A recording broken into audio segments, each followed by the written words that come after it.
નિહાળી રહ્યા છો સંજુબાબા ન્યૂઝ નેટવર્ક।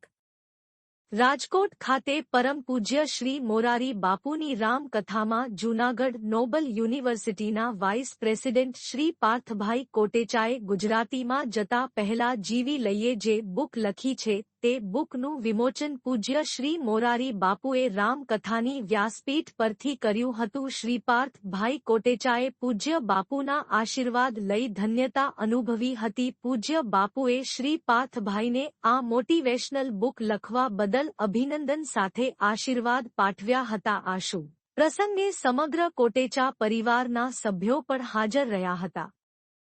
જૂનાગઢ મહાનગરપાલિકા દ્વારા સ્વચ્છતા અભિયાનને વેગવંતું બનાવ્યું। 2025 એવો નિયમ કરેલ છે કે તમારી આજુબાજુમાં ક્યાંય કચરો તમારે નાખવાનો નહીં અથવા કોઈ નાખી જાય તો એને પણ મનાઈ કરવાની। કચરો એકઠો કરવા માટે થઈને અમે 2 વાસણ આપીએ છીએ। એ 2 ડોલની અંદર તમારે કચરો નાખવાનો, સૂકો અને ભીનો અલગ કરીને જો તમારી આજુબાજુમાં ક્યાંય કચરો મળશે તો 5000 રૂપિયા દંડ તમારી પાસેથી વસૂલ કરવામાં આવશે।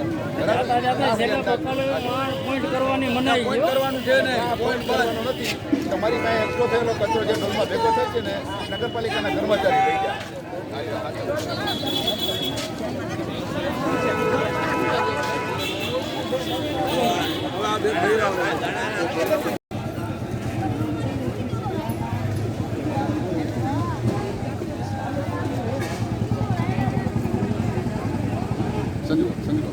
આજુબાજુમાં ક્યાંય કચરો મળશે તો 5000 રૂપિયા દંડ વસૂલવામાં આવશે।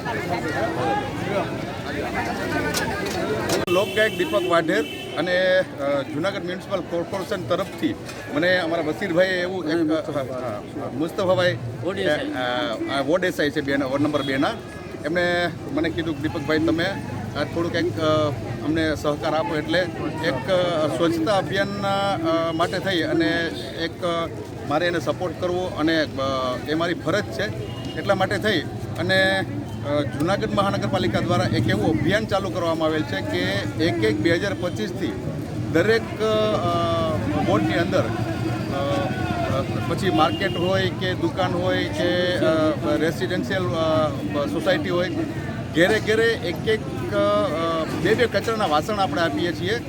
એટલે એકમાં ભીનો કચરો અને એકમાં સૂકો કચરો, એવી રીતે કચરો એકઠો કરી અને રાખવાનો છે। જ્યાં ત્યાં કચરો ફેંકવાનો નથી। કોઈ બજારની અંદર કે કોઈ જગ્યાએ કોઈ પોઈન્ટ બનાવવા નથી, કારણ કે પોઈન્ટ બનાવવાથી કચરો ફેલાતો હોય છે। એટલા માટે થઈ અને ભીનો અને સૂકો કચરો બેયના વાસણ અલગ અલગ આપવામાં આવશે, એટલે કે ખુલ્લા રોડ ઉપર કોઈ કચરો નાખે નહીં। ખુલ્લા રોડ ઉપર કચરો નાખવાથી ગંદકી વધે છે, એટલા માટે થઈ અને નગરપાલિકાએ એક અભિયાન ચાલુ કર્યું છે।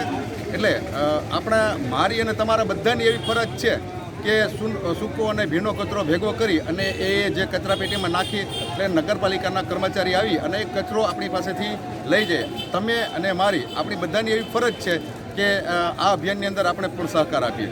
નમસ્કાર।